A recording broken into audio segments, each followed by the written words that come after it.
Mula ngislamke wong kuwi aja terlalu nafsu. Kecuali jenengan memang siap membimbing selama 1 tahun itu sehingga Islami iso bener. Ketika ada orang, naudzubillah keluarga kita, naudzubillah koncone dhewe, kok murtad. Apa malih murtate kuwi dudu karena keimanan dia yang berubah, tapi karena mung iming-iming urusan donya, bondo, wedok, pangkat lan liya-liyane misalnya. Ketika ada seperti itu, maka bagaimana seharusnya kita? Kita harus bagaimana? Ya wis barke wae. Fala tattakhiduhum auliya, jangan kita jadikan dalam tanda kutip di sini teman sing dohiron wabah tinan. Lho kene apa? Lah wong Gusti Allah wae keimanannya digadekan hanya dengan urusan donya. Tapi kalau memang dia mau keluar dari Islam karena keinginan hatinya, ya kita hormati. Wong keinginan hati, siapa tahu dia memang menemukan kebenaran menurut dia di agama itu, tapi kita tetap wajib menganggap kebenaran sejati di agama kita. Makanya Islam itu la ikraha fiddin, tidak ada paksaan dalam memilih agama. Milih apa monggo. Kok sampai keluarga ono sing milih selain pilihan kita, berarti memang awak dhewe gak tau ndongake ngono ya toh.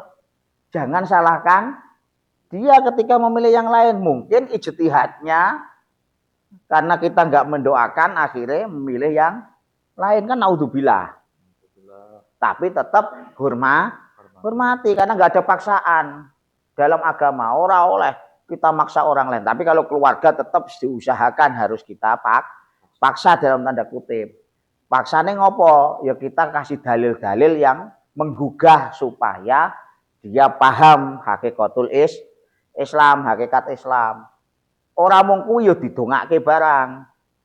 Didoakan. Tapi kok dene misalnya wis didoakan naudzubillah kok kancane dhewe ana sing rono ya hormati. Cuma persoalannya ketika dia pindah agama hanya gara-gara urusan duniawi, harta tahta wanita, ya wis gak usah dikancani nemen-nemen. Soalnya apa? Dia akan berpindah mudah berpindah. Mula kan winginane kula tekanke ngeten.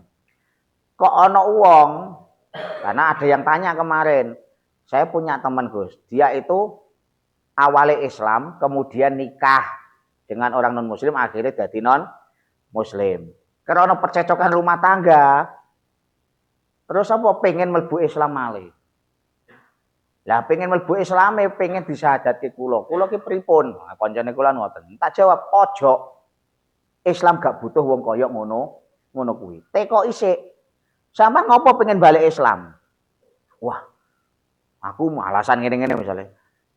Takoki malih, Islam kira butuh awakmu. Tenan awakmu pengen mlebu Islam.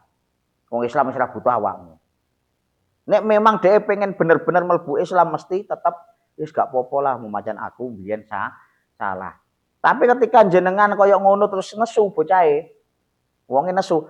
Lho kok kemaki men takon nyahadat kowe kok ora gelem, malah ngomong nek Islam ora butuh aku. Yo wis ora Islam-islaman. Nah nek misale wonge koyok ngoten kuwi memang dhek pengen mlebu Islam hanya karena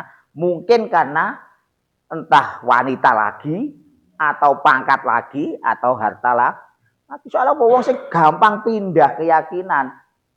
Apapun agamanya kok gampang pindah, itu menunjukkan kadar keimanannya. Mula ngislamke wong kuwi aja terlalu nafsu. Kecuali jenengan memang siap membimbing selama 1 tahun itu sehingga Islami iso bener. Nah ini kurang masalah. Fala tattakhidum auliya. Jawabannya singkat niku mawon. Auliya bisa bermakna kekasih, teman dekat yang bisa mempengaruhi. Ya. Iso dimaknai pemimpin yoan, iso dimaknai teman curhatan, monggo. Wala tattakhiduhum auliya. Aku soalnya dimaknani pemimpin kok yo ana info malih. Lho berarti ora oleh gawe pemimpin konon muslim. Ah, dawa meneh urusane.